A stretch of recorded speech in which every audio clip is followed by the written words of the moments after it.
Lecture में से कोई क्वेश्चन पूछना चाहते हो तो पूछ लीजिए जी, वन बाय वन। देखिए, ये जो जजेस की तादाद है ये एक्ट ऑफ पार्लियामेंट के जरिए से डिसाइड होगा। ठीक है, पार्लियामेंट डिसाइड करते हैं। और हाई कोर्ट में जो है लॉ, उन्होंने कहा कि जी आप लॉ बनाइए, जो डिसाइड करेगा। जब तक लॉ नहीं डिसाइड करता तो प्रेसिडेंट के पास पावर होगी। ये लिखा हुआ है, हमने आपने रीडिंग नहीं की जी।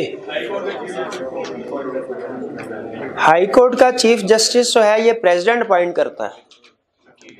ठीक है, सुप्रीम कोर्ट की कंसल्टेशन के बाद। हाँ जी बिल्कुल, chief justice G. Supreme court में हम यानी लोअर कोर्ट से जब वो डिसीजन दे रहे थे तो फिर हम वहाँ पे अपील फाइल करें। सर ये कोर्ट आपका मतलब कि पहली दफा हम इसमें नहीं जा सकते। सर ये पनामा का जो फैसला था पहली दफा मतलब सुप्रीम कोर्ट में लिया था, उन्होंने कहा कि हम इसमें से अपील कर सकते हैं ना sir.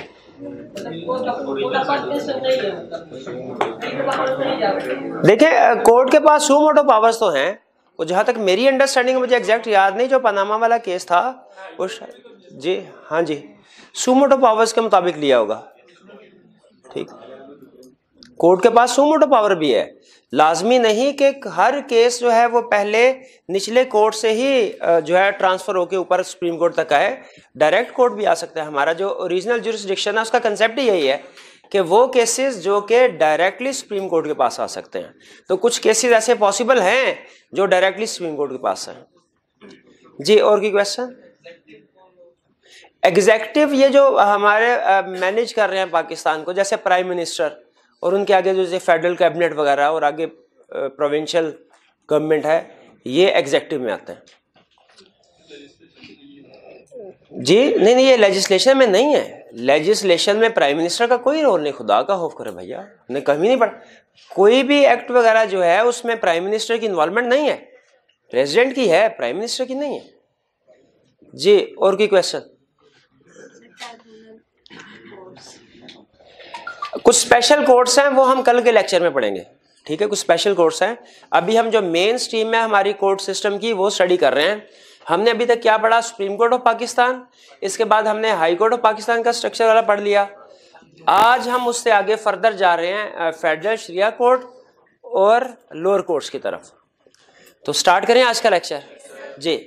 Federal Sharia court basically parallel to high court, इसको समझिए। इसका जो स्टेटस है वो पैरेलल टू हाई कोर्ट है, लेकिन इसमें जो काइंड्स ऑफ केसेस डील करती है वो पर्टिकुलरली इस्लाम से रिलेटेड, इस्लामिक प्रिंसिपल से रिलेटेड है। तो आज के लेक्चर में हम पहले पढ़ेंगे फेडरल शरिया कोर्ट, फिर उसके बाद नेक्स्ट लेयर की तरफ जाएंगे जो क्या है हमारा लोअर कोर्ट्स। सबसे टॉप है सुप्रीम कोर्ट, सुप्रीम कोर्ट से नीचे हाई कोर्ट, हाई कोर्ट के साथ फेडरल शरिया कोर्ट पैरेलल, और फिर उसके बाद डाउनवर्ड जो है वो हमारी लोअर कोर्ट्स आएंगी, सिविल कोर्ट्स और क्रिमिनल कोर्ट्स। तो आज के लेक्चर का आगाज करते हैं सबसे पहले फेडरल शरिया कोर्ट। वो कहते हैं कंपोजिशन क्या, टेन्योर क्या होगा। इसमें हम 3 कंसेप्ट पढ़ेंगे फेडरल शरिया कोर्ट में। एक कंपोजिशन क्या है, यानी फेडरल शरिया कोर्ट में कितने जज होंगे। जैसे हमने पढ़ा सुप्रीम कोर्ट के जजेस के बारे में, हाई कोर्ट के जजेस के बारे में, तो फेडरल शरिया कोर्ट में भी जजेस कितने होंगे, उनका टेन्योर क्या होगा। फिर नेक्स्ट हम पढ़ेंगे जुरिस्डिक्शन क्या है फेडरल शरिया कोर्ट की, यानी ये किस तरह के केसेस को डील कर सकते हैं। और फिर प्रोसीजर कि फेडरल शरिया कोर्ट के पास जब कोई केसेस आते हैं तो वो किस प्रोसीजर के मुताबिक इनको रिजॉल्व करती है, कैसे हैंडल करती है, डिसीजन कैसे करते हैं। तो पहले कंपोजिशन, वो कहते हैं फेडरल शरिया कोर्ट में मैक्सिमम 8 जज होंगे। मैक्सिमम कितने जज होंगे? 8, including chief executive, including chief justice, including chief justice. एक चीफ जस्टिस होगा और बाकी जो है वो जजेस होंगे 7, मैक्सिमम तादाद है। तो मैक्सिमम कितने जजेस होंगे यहाँ पे? 8 जजेस होंगे। उनमें से एक तो हो गया हमारा चीफ जस्टिस और बाकी 7 अदर जजेस। अच्छा मुझे ये बताइए, हाई कोर्ट में जो चीफ जस्टिस था उसको कौन अपॉइंट करता था? और ये चूंकि तकरीबन पैरेलल समझे इसको स्टेटस वाइज, जुरिस्डिक्शन डिफरेंट है, लेकिन स्टेटस वाइज पैरेलल समझे तो बताइए यहाँ पे जो चीफ जस्टिस है उसको कौन अपॉइंट करेगा? वो भी प्रेसिडेंट ही अपॉइंट करेगा। ठीक, फिर इसके बाद यहाँ पे जो जजेस हैं उनकी क्वालिफिकेशन समझ लीजिए, हमें समझा रहा है कि क्वालिफिकेशन क्या होनी चाहिए। कह रहा है जो इन मैक्सिमम 8 जजेस हैं इनमें से जो मैक्सिमम 4 पर्सन्स होंगे वो ऐसे होने चाहिए जो कि हाई कोर्ट के जज की क्वालिफिकेशन रखते हों।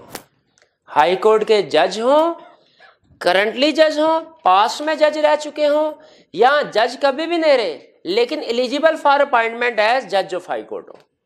वो 4, क्योंकि देखिए पैरेलल जैसे मैंने आपको बताया ना फेडरल शरिया कोर्ट का हाई कोर्ट के पैरेलल, तो जाहिर है यहाँ पे जो जज अपॉइंट होगा उसकी क्वालिफिकेशन भी तकरीबन वही होनी चाहिए जो हाई कोर्ट की है।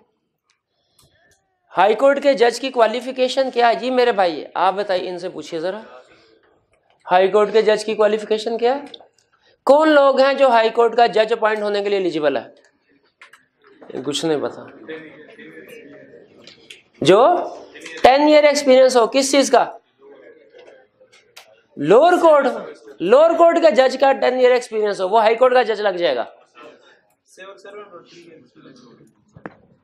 10 year experience as advocate high court plus 10 year experience as civil service plus इसके साथ 3 ईयर डिस्ट्रिक्ट जज का एक्सपीरियंस हो plus 10 year experience as holder of judicial officers. तो कहता है वही क्राइटेरिया जो है फेडरल शरिया कोर्ट के जज अपॉइंट होने के लिए 4 लोगों के लिए, लेकिन देखिए बाकियों के लिए नहीं कहा उसने। ठीक है, मैक्सिमम 8 है ना, एक तो हो गया हमारा चीफ जस्टिस, बाकी 7 में से कह रहा है जो 4 होंगे मैक्सिमम उनके लिए क्राइटेरिया है। लेकिन जो 3 आप देखें इनमें कुछ ऐसे लोग भी तो होने चाहिए जिनकी इस्लामिक लॉ पे रिसर्च हो। ठीक है, तो वो तो हमारे रेगुलर हाई कोर्ट का जो जज है उसके क्राइटेरिया में नहीं है रिसर्च, तो इसीलिए वो ये कह रहा है कि जो 3 जज होंगे इनमें से वो ऐसे उलमाए कराम होने चाहिए जिनका 15 साल का एक्सपीरियंस हो इस्लामिक लॉज एंड रिसर्च में। ठीक है, वो फेडरल शरिया, ताकि कॉम्बिनेशन देखें जो ट्रू बेसिकली रिक्वायरमेंट है इनकी, वो तो ये है कि फेडरल शरिया कोर्ट ने देखना है कि पाकिस्तान का कोई कानून इस्लाम के मुतसादिम तो नहीं है, अगेंस्ट तो नहीं है, और अगर अगेंस्ट है तो फिर इसको रिकमेंड भी करना कि क्या तब्दीली होनी चाहिए। इसके लिए इस फंक्शन को करने के लिए हमें इस्लामिक नॉलेज की भी ज़रूरत है और लीगल टिपिकल जो हमारा जुडिशियल सिस्टम है उसकी भी ज़रूरत है। इसलिए फेडरल शरिया कोर्ट में उसने दोनों का कॉम्बिनेशन जो है वो हमें दिया। तो क्लियर हो गया, फेडरल शरिया कोर्ट में मैक्सिमम कितने जजेस है? 8 जजेस है इंक्लूडिंग 1 चीफ जस्टिस। उनमें से मैक्सिमम 8 है, मैक्सिमम 8। उनमें से मैक्सिमम 4 जजेस के लिए क्राइटेरिया क्या है? कि वो हाई कोर्ट का जज अपॉइंट होने के लिए एलिजिबल हो, या पास्ट में सर्व कर चुके हो एज हाई कोर्ट, या करंटली हो, या एलिजिबल हो। और जो मैक्सिमम 3 जजेस हैं उनके लिए वो उलमा कराम होंगे जिनका 15 ईयर्स एक्सपीरियंस होगा इस्लामिक लॉ एंड रिसर्च में। टेन्योर इनका अपॉइंटमेंट होगा 3 ईयर्स, 3 साल तक अपॉइंट होंगे ये, और अपॉइंटमेंट प्रेसिडेंट जो है वो इस टेन्योर को एक्सटेंड कर सकता है। टेन्योर क्लियर हो गया, कंपोजिशन भी क्लियर। तो मेरे भाई मुझे ये बताइए फेडरल शरिया कोर्ट में स्ट्रक्चर क्या है, कंपोजिशन क्या है जजेस की? मैक्सिमम 8 जजेस इंक्लूडिंग 1 चीफ जस्टिस। मैक्सिमम 4 कौन होंगे? जज ऑफ हाई कोर्ट। और मैक्सिमम 3 उलमा किराम having 15 year experience in Islamic laws and research. Tenure क्या होगा अपॉइंटमेंट का? 3 ईयर्स। प्रेसिडेंट एक्सटेंड कर सकता है इस टेन्योर को। नेक्स्ट, ज्यूरिसडिक्शन क्या होगी? ज्यूरिसडिक्शन का मतलब क्या है? फिजिकल ज्यूरिसडिक्शन या काइंड्स ऑफ केसेस। कहते हैं किस तरह के केसेस डील कर सकते हैं। कहते हैं एक तो है ओरिजिनल और दूसरा एपलेट, यानी इसमें इसका मतलब है जो क्रिमिनल जो लोअर कोर्ट में से भी केस आ सकते हैं और डायरेक्टली केस भी आ सकते हैं। डायरेक्टली किस तरह के केसेस को डील करते हैं ये फेडरल शरिया कोर्ट? ऐसे केसेस को फेडरल शरिया कोर्ट डिसाइड करती है कि पाकिस्तान का कोई भी कानून इस्लाम के अगेंस्ट तो नहीं है, ठीक है, इस्लामिक प्रिंसिपल्स के मुतसादिम तो नहीं है। मुतसादिम या अगेंस्ट कह ले, या इसे एक और लफ्ज बोला जाता है रिपग्नेंट। रिपग्नेंट तो नहीं है, अगेंस्ट तो नहीं है।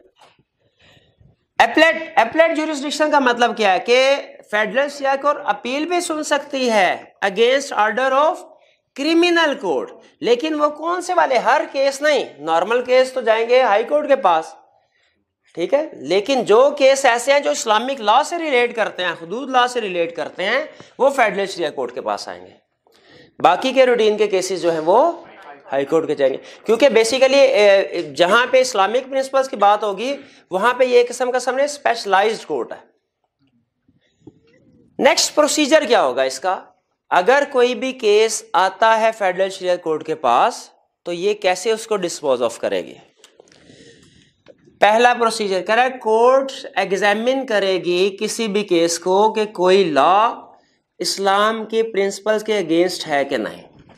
अच्छा, ये वो खुद से भी एक किस्म का सो मोटो नोटिस लेके भी एग्जामिन कर सकते हैं पाकिस्तान का कोई भी कानून, या हो सकता है कि कोई सिटीजन ऑफ पाकिस्तान जो है वो बता दे, इनको पहुंचा दे, फॉरवर्ड कर दे इन तक अपनी कम के सर ये देखिए हमें लगता है कि ये सिचुएशन जो है ये लीगल प्रोविजन अगेंस्ट है लॉस के, इस्लामिक लॉस के, तो इसके ऊपर अपना आप पॉइंट ऑफ व्यू दीजिए।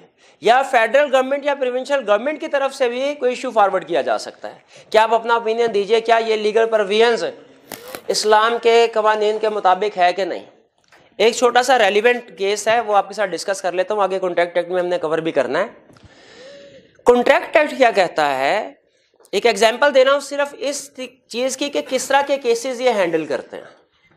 कॉन्ट्रैक्ट एक्ट क्या कहता है कि जब कोई सेलर चीज बेचेगा और उस चीज में कोई खराबी है, सेलर खराबी बताने का पाबंद नहीं है बायर को, बायर ने खुद से चीज खरीदते हुए अच्छे तरीके से उसको देखभाल के खरीदना है, ये बायर की जिम्मेदारी है, जिसे हम कहते हैं let the buyer be aware, ठीक है। तो वो कहता है बायर, लेकिन फेडरल, अब ये लगा कुछ लोगों को कि शायद ये इस्लामिक लॉज के अगेंस्ट है, उन्होंने फेडरल शरिया कोर्ट को रेफर किया। फेडरल शरिया कोर्ट ने जब इसको देखा तो उन्होंने अपना डिसीजन दिया, उन्होंने क्या कहा कि ये प्रोविजन वाकई इस्लामिक लॉज के अगेंस्ट है, ये सेलर की जिम्मेदारी है कि अगर उसे पता है कि उसकी कोई चीज में खराबी है बायर को कम्युनिकेट करे। अब यहाँ पे कंफ्लिक्ट आ गया, लीगल प्रोविजन इस्लामिक लॉज के अगेंस्ट है, लीगल प्रोविजन कॉन्ट्रैक्ट एक्ट क्या कह रहा है कि अगर चीज में खराबी है सेलर के लिए लाजमी नहीं है बताना। इस्लामिक लॉज क्या कहते हैं, अगर पता है कि वो चीज में खराबी है तो वो बताना जरूरी है। अब फेडरल शरिया कोर्ट ने इसके ऊपर अपना डिसीजन दिया कि जिसको इंप्लीमेंट करो, ठीक है। अब जाहिर है अब ये अपना डिसीजन ही दे सकती है कि डिसीजन ये होना चाहिए, कुछ केसेस में इनको हो सकता है पावर दे दी गई हो कि आप इम्प्लीमेंटेशन भी करवा सकते हैं, लेकिन अक्सर केसेस में याद रखें जब तक पार्लियामेंट के थ्रू लॉ चेंज नहीं होगा इनके डिसीजन की अहमियत नहीं होती अक्सर केसेस में। तो पहला केस इनके पास, पहला स्टेप प्रोसीजर का, इनके पास कोई भी केस फॉरवर्ड होगा, फॉरवर्ड कौन कर सकता है, एनी सिटीजन ऑफ पाकिस्तान या प्रोविंशियल गवर्नमेंट या फेडरल गवर्नमेंट, या ये खुद से भी देख सकते हैं, किसी प्रोविजन के ऊपर सोच कर विचार कर सकते हैं। अगर पता चलता है कि कोई प्रोविजन इस्लामिक लॉज के अगेंस्ट है, ये अपना डिसीजन इशू करेंगे और उस डिसीजन में 3 चीजें बताएंगे। पहला, extend to which law is repugnant, repugnant का मतलब क्या होता है, अगेंस्ट, मुतसादम, इख्तलाफ हो कि कोई कानून किस हद तक इख्तलाफ रखता है इस्लामिक लॉ से। फिर रीजन फॉर डिसीजन, डिसीजन देंगे और अपने कि ये वाला कानून की ये शेख इस्लामिक लॉज के अगेंस्ट है, फिर रीजनिंग भी बताएंगे बेसिस ऑफ डिसीजन, और फिर इसके बाद डेट बताएंगे when this decision will be effective, ठीक है। अगर उस डिसीजन के ऊपर उसको इम्प्लीमेंट करने की इनको पास पावर है तो साथ ये डेट भी बता देंगे कि इस डेट से ये डिसीजन इफेक्टिव होगा जी। लेकिन कह रहे हैं डिसीजन तब तक इफेक्टिव नहीं होगा जब तक इस डिसीजन के खिलाफ अपील करने का टाइम ना गुजर जाए। क्या फेडरल शरिया कोर्ट के खिलाफ के फैसले के खिलाफ अपील की जा सकती है, बिल्कुल की जा सकती है। हाई कोर्ट के फैसले के खिलाफ भी अपील की जा सकती है, फेडरल शरिया कोर्ट के फैसले के खिलाफ क्यों नहीं की, उसके खिलाफ भी अपील की जा सकती है। लेकिन इसका उन्होंने टाइम पीरियड बताया हुआ है कि 60 डेज, जिस दिन डिसीजन हुआ उसके 60 डेज के अंदर अंदर आप अपील फाइल कर सकते हैं सुप्रीम कोर्ट में। अब सुप्रीम कोर्ट में भी एक उन्होंने स्पेशल बेंच बनाया हुआ है जो कि शरीयत रिलेटेड केसेस को डील करता है, वहां पे अपील फाइल कर सकते हैं सुप्रीम कोर्ट में। अगर गवर्नमेंट है तो उसके लिए 60 डेज का टाइम नहीं, 6 मंथ्स का टाइम है। यानी अगर गवर्नमेंट कोई अपील फाइल करना चाहती है फेडरल शरीयत कोर्ट के फैसले के खिलाफ तो उसके लिए कितना टाइम है? 6 मंथ। और अगर कोई individual any citizen of Pakistan appeal file करना चाहता है 60 डेज का टाइम है। क्लियर हो गया? यानी जो ये डेट देंगे इफेक्टिव होने की, वो ये 60 डेज का टाइम पीरियड गुजरेगा तो फिर उसके बाद इनका डिसीजन इफेक्टिव समझा जाएगा। जी प्रोसीजर कुछ समझ आया? फिर से समझिए। फेडरल शरीयत कोर्ट, पहली चीज इसका स्टेटस आपने जहन में रखना है, कंसेप्ट को समझते हो। सबसे ऊपर सुप्रीम कोर्ट, जुडिशियल सिस्टम हमारा क्या है? सबसे ऊपर सुप्रीम कोर्ट, सुप्रीम कोर्ट के अंडर हाई कोर्ट और फेडरल शरीयत कोर्ट पैरेलल, जो कि इस्लामिक रिलेटेड जो है, इस्लाम रिलेटेड केसेस को डील करती है फेडरल शरीयत कोर्ट। फेडरल शरीयत कोर्ट का स्ट्रक्चर आप हम समझ रहे हैं, हाई कोर्ट का समझ चुके हैं हम, सुप्रीम कोर्ट का भी समझ चुके हैं। फेडरल शरीयत कोर्ट में सबसे पहले आती है कंपोजिशन। कितने जजेस होंगे? मैक्सिमम 8 जजेस होंगे, जिनमें से 4 जजेस कौन होंगे? जो कि एलिजिबल फॉर अपॉइंटमेंट एज जज ऑफ हाई कोर्ट है। और मैक्सिमम 3 कौन से होंगे? उलमा इकराम, जिनका 15 ईयर्स का एक्सपीरियंस होगा इस्लामिक लॉ एंड रिसर्च में। टेन्योर क्या होगा इनका? 3 ईयर्स, प्रेसिडेंट एक्सटेंड कर सकता है। नेक्स्ट, जुरिस्डिक्शन क्या है इनकी? 2 तरह की जुरिस्डिक्शन, ओरिजिनल भी, एपलेट भी। ओरिजिनल जुरिस्डिक्शन में क्या ये केस, किस तरह के केसेस डील करते हैं? कोई भी प्रोविजन, अगर लीगल प्रोविजन किसी भी लॉ की इस्लामिक प्रिंसिपल्स के अगेंस्ट है तो ये इसके ऊपर अपना डिसीजन देते हैं कि वो वाकई अगेंस्ट है या नहीं है। और एपलेट जुरिस्डिक्शन में कौन सी तरह की अपील सुनते हैं? क्रिमिनल कोर्ट्स की, जो कि हुदूद लॉ से रिलेटेड हो। अब इनका प्रोसीजर क्या होगा? केसेस का प्रोसीजर, सबसे पहले कोई भी एनी सिटीजन ऑफ पाकिस्तान या प्रोविंशियल गवर्नमेंट या फेडरल गवर्नमेंट या खुद से कोई केस जो है ये फेडरल शरीयत कोर्ट में डिस्कस किया जा सकता है। कोई सिटीजन भी रेफर कर सकता है या प्रोविंशियल गवर्नमेंट भी रेफर कर सकती है। खुद से भी ये कोई केस जो है वो कोई किसी भी प्रोविजन को कंसीडर कर सकते हैं कि इस्लामिक लॉ के अगेंस्ट है कि नहीं। और जब ये डिसीजन इशू करेंगे अपना कि कोई प्रोविजन इस्लामिक लॉ के अगेंस्ट है, उस डिसीजन में 3 चीज़ें बताएंगे। पहली चीज़ क्या? अपना डिसीजन के लॉ किस हद तक अगेंस्ट है इस्लामिक लॉज के, जो भी एप्लीकेबल लॉज है। दूसरा, रीज़न ऑफ द डिसीजन। और तीसरा, डेट जब ये डिसीजन इफेक्टिव समझा जाएगा। लेकिन ये डिसीजन जब तक अपील का पीरियड नहीं खत्म होगा तब तक ये डिसीजन इफेक्टिव नहीं होगा। और अपील, फेडरल शरीयत कोर्ट के फैसले के खिलाफ अपील कहाँ की जा सकती है? सुप्रीम कोर्ट में। कब की जा सकती है? अगर किसी इंडिविजुअल ने करनी है तो विद इन 60 डेज, अगर गवर्नमेंट, प्रोविंशियल या फेडरल गवर्नमेंट ने करनी है 6 मंथ। क्लियर हो गई ये सारी डिस्कशन? चलिए अब जरा पास पेपर के क्वेश्चन कर लेते हैं आगे चलने से पहले। कल हमने पास पेपर के क्वेश्चन अटेम्प्ट नहीं किए थे जी। पेज हमारा 12, क्वेश्चन नंबर 18 मैंने आपको एक्सक्लूड करवा दिया था कि नहीं करना। Question 19, how does the high court exercise, यही के क्वेश्चन बैंक का भी क्वेश्चन है, how does the high court exercise its supervisory role over subordinate courts? Describe the 3 types of prerogative orders that it may issue. High court का, एक minute है रे मेरे भाई, आप बताइए, हाई कोर्ट का रोल सुपरवाइजरी होता है कि एडवाइजरी? भैया एडवाइजरी तो सुप्रीम कोर्ट का है मेरे भाई, सुपरवाइजरी है। सुपरवाइजरी रोल में ये क्या करते हैं? ये हाई कोर्ट लोअर कोर्ट को सुपरवाइज करता है। कितनी तरह के ऑर्डर इशू करता है? एक तो प्रेरोगेटिव ऑर्डर और दूसरा रिट ऑफ हैबियस कॉर्पस। ये हैबियस कॉर्पस क्या है? रिट ऑफ हैबियस कॉर्पस क्या है? कि लोअर कोर्ट ने किसी पर्सन को रॉन्गफुली डिटेन किया हो, उसको रिलीज करने का ऑर्डर। और प्रेरोगेटिव ऑर्डर की कितनी टाइप्स हैं? कौन कौन से? Mandamus order, prohibition order, certiorari order. Mandamus order में हाई कोर्ट क्या ऑर्डर इशू करती है? To carry out a public duty, ठीक है। और प्रोहिबिशन ऑर्डर में क्या ऑर्डर होता है? To restrict from exceeding authority, कोई काम ना कराने का ऑर्डर। और सरशरा राय ऑर्डर में क्या होता है कि कोई रिकॉर्ड, कोई भी केस जिसमें वो समझते हैं कि जी जस्टिस जो है उसके डन नहीं किया, कंप्लीट नहीं हुआ जस्टिस, उसकी प्रोसीडिंग्स को रिव्यू के लिए मंगवा सकते हैं। ये 3 तरह के ऑर्डर। क्लियर हो गया question? 20 list the areas of jurisdiction of high court. High court के एरियाज ऑफ ज्यूरिसडिक्शन क्या है मेरे भाई? ओरिजिनल, एपलेट और सुपरवाइजरी।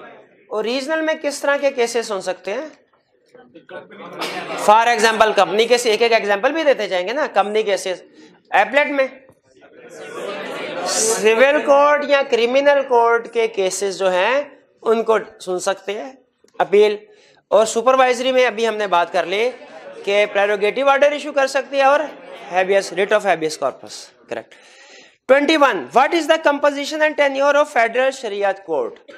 जी अभी हमने स्टडी किया, ये भाई जो एंड में हंस रहे हैं ये मेरे भाई, इनको मेरे भैया बताइए फेडरल शरीयत कोर्ट का कंपोजिशन क्या है, कितने जज होते हैं? इनको हिलाएं जरा। हाँ जी आप कॉर्नर वाले भाई जी बता। हाँ जी आप भैया कंपोजिशन क्या है फेडरल शरीयत कोर्ट की, कितने जज होते हैं? क्या कह रहा है? 12-13 होते हैं। Maximum 8, maximum 8। उनमें से 4 मैक्सिमम 4 कौन से वाले होते हैं? नहीं एलिजिबल फॉर हाई कोर्ट के जज होते हैं। नहीं मैक्सिमम 4 हाई कोर्ट के जज उतर आते हैं कि एलिजिबल फॉर अपॉइंटमेंट एज जज ऑफ हाई कोर्ट है। ये तो फर्क है ना दोनों में। लाजमी तो नहीं कि हर जो जज अपॉइंट हो वो हाई कोर्ट का भी जज हो। वो हो भी सकता है, वो हो सकता है पास में रहा हो सकता है कभी भी ना रहा हो, लेकिन एलिजिबल है तो अपॉइंट हो सकता है। कुछ नहीं समझ। और बाकी 3 मैक्सिमम 3 जजेस जो हैं जी उलमा। और आगे कौन से उलमा ये भी तो बताएं।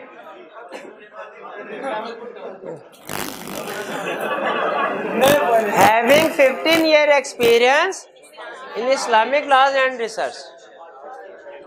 तो क्या करेंगे आप? चलिए 21 क्लियर हो गया। 22 briefly describe the kind of cases handled by the Federal Shariat Court and the procedures followed in discharge of these cases। kinds of cases कौन से है? ओरिजिनल और एपलेट। और प्रोसीजर क्या है? यह कंप्लेंट लिख लेंगे। अच्छा मुझे बताइए प्रोसीजर लिखते हुए, प्रोसीजर क्लियर है ना? अपील वाली बात लिखेंगे कि नहीं? हाँ ख्याल में अपील वाली बात भी लिखनी चाहिए। ठीक है अपील वाली बात भी लिखनी चाहिए, लेकिन अपील वाला वो स्पेसिफिक क्वेश्चन भी पूछ सकता है कि फेडरल शरीयत कोर्ट के केस की अपील जो है वो किसको की जाएगी। List the question 23 list the criteria which may be followed for determine the eligibility of a person for appointment as a जज of high court and supreme court. जी मेरे भाई आप बताइए हाई कोर्ट सुप्रीम कोर्ट कोई एक select कर लें और बता दीजिए क्राइटेरिया क्या है अपॉइंटमेंट का। सुप्रीम कोर्ट का बता दीजिए मेरे भाई।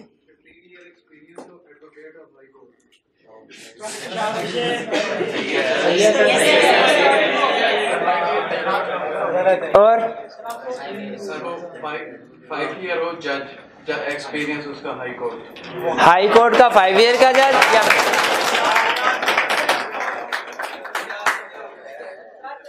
5 ये पैसों वाला सवाल वो रिवीजन वाले होते हैं पिछले टॉपिक से।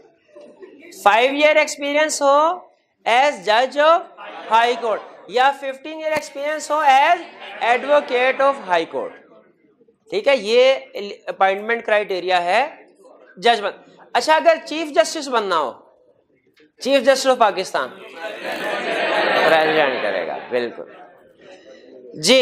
ये मेरे भाई आप मुझे बता दीजिए हाई कोर्ट का जज अपॉइंट होने का क्राइटेरिया क्या है? 10 year experience as advocate high court और 10 year experience as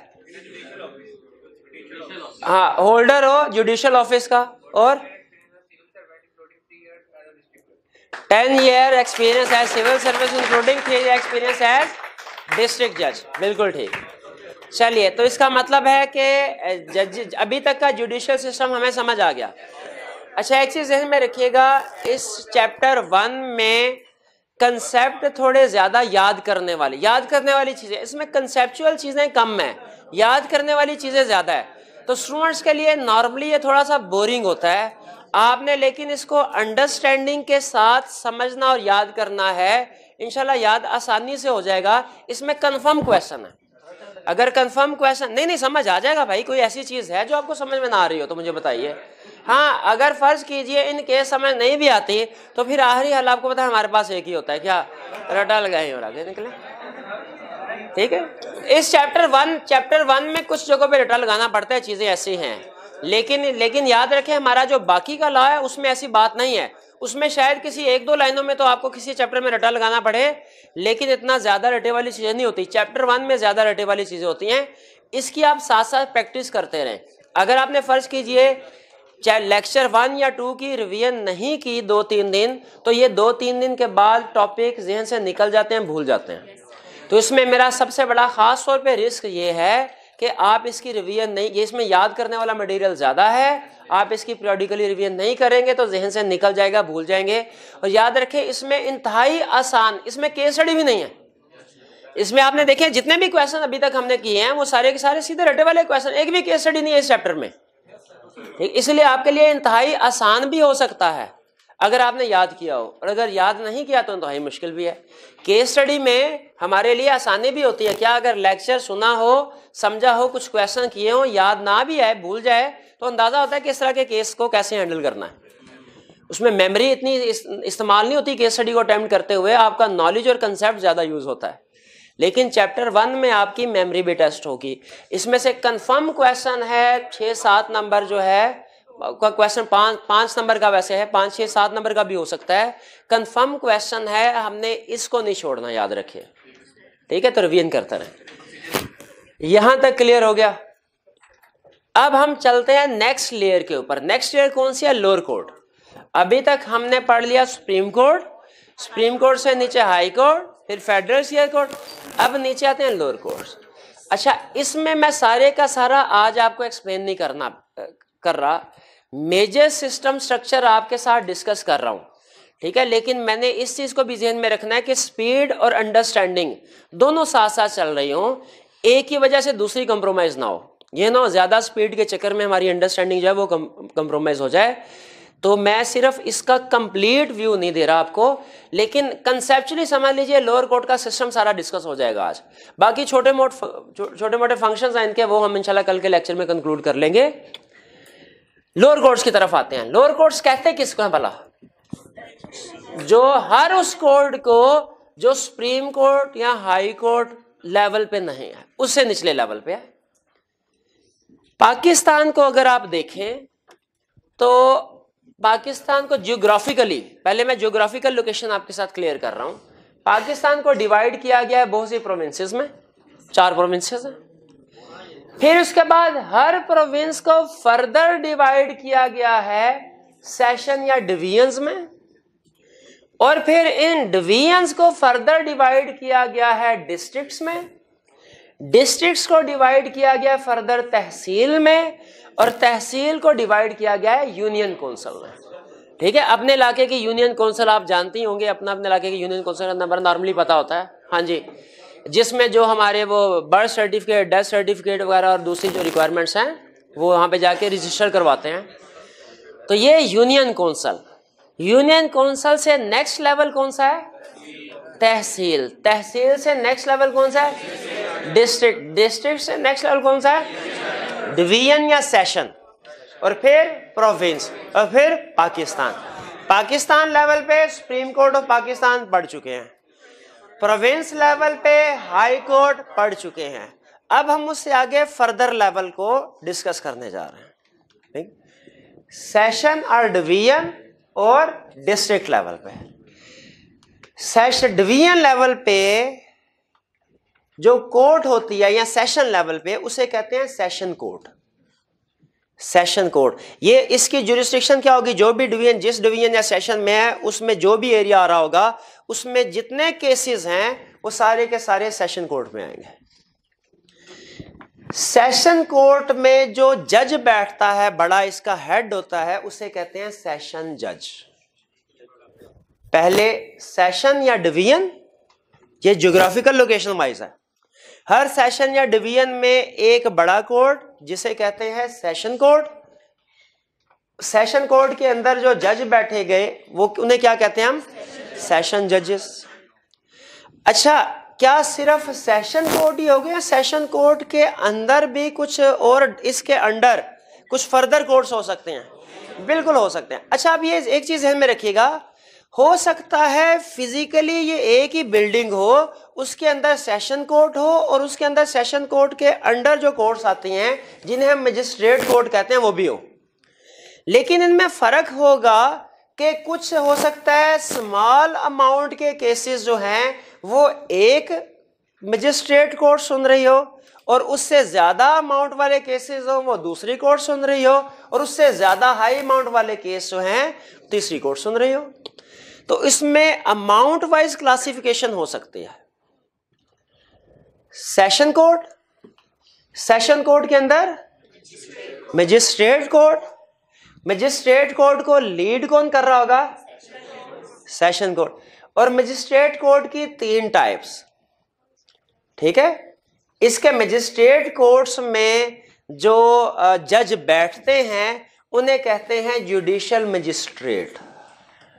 judicial magistrate, magistrate court में जो केसेस आते हैं उनको जो लोग सुनते हैं उन्हें क्या कहते हैं? Judicial magistrate. जुडिशियल मजिस्ट्रेट के 3 कैटेगरीज हैं, first class, second class, third class, ठीक है। अच्छा, वैसे उसने वो क्लास 1, क्लास 2, क्लास 3 कहा है, शायद वो थर्ड क्लास का वर्ड यूज नहीं करना चाहता था कि कोई जज थर्ड क्लास नहीं होता, लेकिन बहरहाल आप चाहे थर्ड क्लास का वर्ड यूज कर ले, चाहे क्लास 1, क्लास 2, क्लास 3 कर ले, वो एक ही बात है। इनमें फर्क किस चीज का होगा? लेयर्स का। जो बहुत छोटे केसेस होते हैं वो थर्ड क्लास मजिस्ट्रेट सुनेगा, जो उससे हाई वैल्यू के केसेस होंगे और जो उससे भी ज्यादा हाई फर्स्ट क्लास। अच्छा, अब जरा अगर स्ट्रक्चर आपको समझ आ रहा है तो मुझे बताइए, सबसे पहले अगर कोई जुर्म है लेकिन वो छोटी थोड़ी मामूली नोयत का है, वो कौन सुनेगा? जुडिशियल मजिस्ट्रेट थर्ड क्लास का, ठीक है। और अगर इसके फैसले के खिलाफ अपील करनी है, नहीं, ये अपील इस तरह नहीं हो, ये केसेस के टाइप्स हैं कि फॉर एग्जाम्पल अभी मैं आपको कंफर्म नहीं बता रहा, एग्जाम्पल दे रहा हूं सिर्फ, कि अगर 10-15 दिन तक की सजा है किसी जुर्म की, वो थर्ड क्लास वाला सुनेगा। अगर 2-3 साल की सजा है वो सेकंड क्लास वाला सुनेगा। अगर 7-8-10 साल की क्लास है फर्स्ट क्लास वाला सुनेगा। इस तरह क्लासिफिकेशन है। लेकिन अगर इसके फैसले के खिलाफ अपील फाइल करनी हो थर्ड क्लास, तो सेकंड या फर्स्ट क्लास में नहीं जाया जाएगा, सेशन कोर्ट में जाया जाएगा, सेशन कोर्ट में जाएगा। ये सारा मजिस्ट्रेट कोर्ट ही है, ये सारा सिस्टम जो चल रहा है ये मजिस्ट्रेट कोर्ट है। ये मजिस्ट्रेट कोर्ट के अंदर बैठे मजिस्ट्रेट हैं, जजेस हैं। क्लियर हो गया ये बात? सेशन कोर्ट, और सेशन कोर्ट के फैसले के खिलाफ अपील करनी है वो फिर आपको नेक्स्ट सिस्टम पता है, हाई कोर्ट। यहां तक क्लियर हुआ?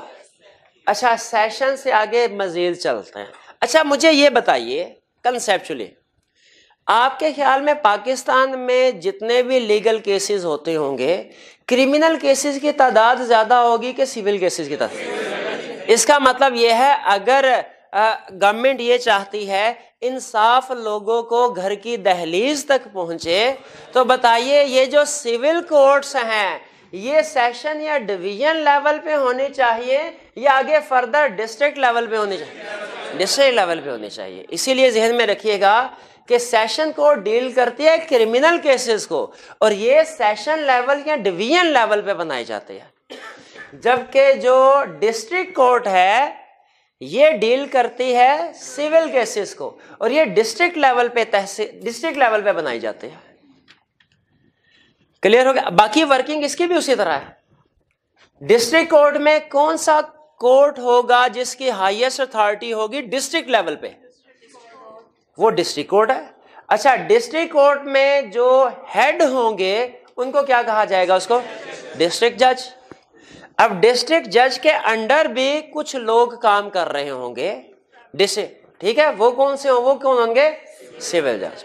तो डिस्ट्रिक्ट कोर्ट के अंदर जिस तरह सेशन कोर्ट के अंदर मजिस्ट्रेट कोर्ट है और वहां पे different types of magistrate cases को सुन रहे हैं, बात समझ आ रही, सेशन कोर्ट के अंडर मजिस्ट्रेट कोर्ट है, मजिस्ट्रेट कोर्ट में different types of judicial magistrate काम कर रहे हैं, एग्जैक्टली उसी तरह डिस्ट्रिक्ट लेवल पे सिविल केसेस को सुनने के लिए डिस्ट्रिक्ट कोर्ट है। सेशन कोर्ट में और डिस्ट्रिक्ट कोर्ट में आपने फर्क रखना है। सेशन कोर्ट किस लिए है, क्रिमिनल केसेस के लिए, डिस्ट्रिक्ट कोर्ट किस लिए है, सिविल केसेस के लिए। डिस्ट्रिक्ट कोर्ट में सिविल केसेस आएंगे, इसीलिए डिस्ट्रिक्ट कोर्ट के अंडर भी कोर्ट कौन सा, फैमिली कोर्ट। अच्छा, इसको फैमिली कोर्ट क्यों कहा वाला, क्योंकि सिविल केसेस है, नॉर्मली यही फैमिली के यही डिस्प्यूट होते हैं, प्रॉपर्टी वगैरह के सबसे ज्यादा होते हैं नॉर्मली, फैमिली कोर्ट। अच्छा, जिस तरह सेशन कोर्ट के अंदर मजिस्ट्रेट कोर्ट डिफरेंट मजिस्ट्रेट्स हैं, उसी तरह डिस्ट्रिक्ट कोर्ट के अंदर फैमिली कोर्ट, क्या इधर भी डिफरेंट जज नहीं होंगे, उनको कहते हैं सिविल जज। और उसी तरह कंसेप्ट है, जिस तरह यहाँ पे 3 लेयर्स उन्होंने बनाई, first class, second class, third class, तो सिविल जज की भी 3 लेयर्स हैं, first class, second class, third class, ठीक है। अच्छा, अब ये सारे फैमिली कोर्ट ही हैं। अगर फर्ज कीजिए फैमिली कोर्ट के किसी सिविल जज ऑफ सेकंड क्लास ने कोई फैसला दिया, उसकी अपील फाइल करनी है, किधर भी रहे, क्या सिविल जज फर्स्ट क्लास को अपील तो नहीं जाएगी, बल्कि किसको जाएगी, डिस्ट्रिक्ट कोर्ट को, ठीक है, फैमिली कोर्ट को नहीं, क्योंकि ये बेसिकली फैमिली कोर्ट के अंदर ही हो रहा है ये सारे तीनों काम, डिस्ट्रिक्ट कोर्ट। और डिस्ट्रिक्ट कोर्ट के फैसले के खिलाफ अपील किधर जाएगी, तो फिर हाई कोर्ट। स्ट्रक्चर समझ, ज्यादा कम्प्लेक्स तो नहीं हो रहा कंसेप्ट, ठीक। इस समटाइम एक वर्ड बोला जाता है सिविल कोर्ट। आप बता सकते हैं सिविल कोर्ट से मुराद कौन से वाला कोर्ट है, क्या सिविल जज, क्या फैमिली कोर्ट, या family court plus district court, बताइए। डिस्ट्रिक्ट कोर्ट भी और फैमिली कोर्ट भी, ये सारे का सारा जो स्ट्रक्चर है ये सिविल कोर्ट ही है। यानी सिविल कोर्ट की यूं कह सकते हैं, सिविल कोर्ट्स में 2 तरह की कोर्ट्स आते हैं, एक डिस्ट्रिक्ट कोर्ट और एक फैमिली कोर्ट। डिस्ट्रिक्ट कोर्ट में जो जज होगा उसे कहते हैं डिस्ट्रिक्ट जज, फैमिली कोर्ट में जो जज होंगे उन्हें कहते हैं सिविल जज। सिविल जज की 3 types, first class, second class, third class. इसी तरह अगर कोई हमसे पूछे भाई एक टर्म यूज करें क्रिमिनल कोर्ट्स, तो क्रिमिनल कोर्ट्स का मतलब क्या होगा, क्या सिर्फ सेशन कोर्ट या मजिस्ट्रेट कोर्ट, दोनों, क्योंकि दोनों क्रिमिनल केसेस सुन रहे होते हैं। Session court plus criminal court क्या होगा, सेशन कोर्ट और मजिस्ट्रेट कोर्ट। सेशन कोर्ट में जज होगा उसे क्या कहेंगे, सेशन, और मजिस्ट्रेट कोर्ट में जो जज होगा उसे क्या कहेंगे, जुडिशियल मजिस्ट्रेट। उनकी 3 टाइप्स है जुडिशियल मजिस्ट्रेट की, क्लास 1, क्लास 2, क्लास 3। यहां तक क्लियर, कोई प्रॉब्लम तो नहीं है। चलिए इसको नोट कर लीजिए, मैं इससे आगे ज्यादा अपील फर्दर साइड में नहीं जा रहा डिटेल में, वो इंशाल्लाह कल चलेंगे। हाँ, एक चीज आपके साथ शेयर कर लूं,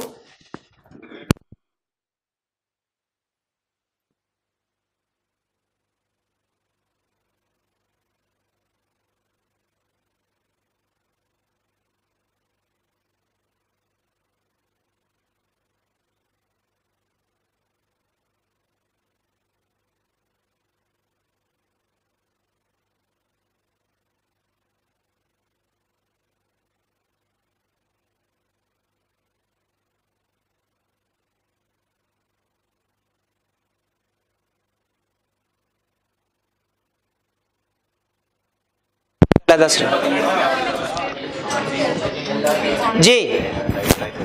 तो एक चीज आपके साथ और शेयर करनी है कि इन जजेस की अपॉइंटमेंट कौन करेगा। देखिए सेशन जज और डिस्ट्रिक्ट जज, इनकी अपॉइंटमेंट कौन करेगा, वो कह रहा है ये प्रोविंशियल गवर्नमेंट करेगी in consultation with high court. इनकी अपॉइंटमेंट कौन करेगा, प्रोविंशियल गवर्नमेंट।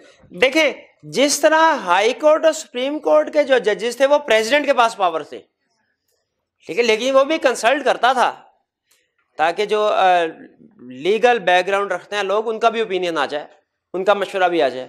उसी तरह अब ये चूंकि सारा प्रोविंशियल लेवल पे बात हो रही है, ये सेशन कोर्ट की भी, डिस्ट्रिक्ट कोर्ट की भी, ये सारा प्रोविंशियल लेवल पे एक प्रोविंस के अंदर है, तो यहाँ पे जो हाईएस्ट अथॉरिटी जो इनके जजेस को अपॉइंट करेगी वो असूली तौर पे भी प्रोविंशियल गवर्नमेंट ही होनी चाहिए।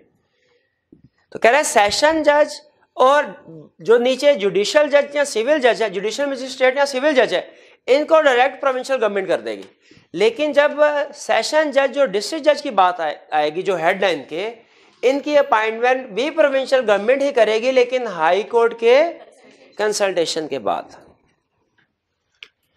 क्योंकि हाई कोर्ट भी प्रोविंशियल लेवल पे काम कर रहा है ना जी। अपॉइंटमेंट क्लियर हो गई, ये आपने स्ट्रक्चर नोट कर लिया, इसको नोट कर लीजिए और इसको आपने इसी तरह आपने कंसेप्ट बनाना है। इनका कंसेप्ट ज्यादा है चैप्टर 1 में, स्ट्रक्चर बना के इसको याद करने की कोशिश करेंगे, आसानी से याद हो जाएंगे, वरना मिक्स हो जाएगा, रटा लगाना पड़ेगा।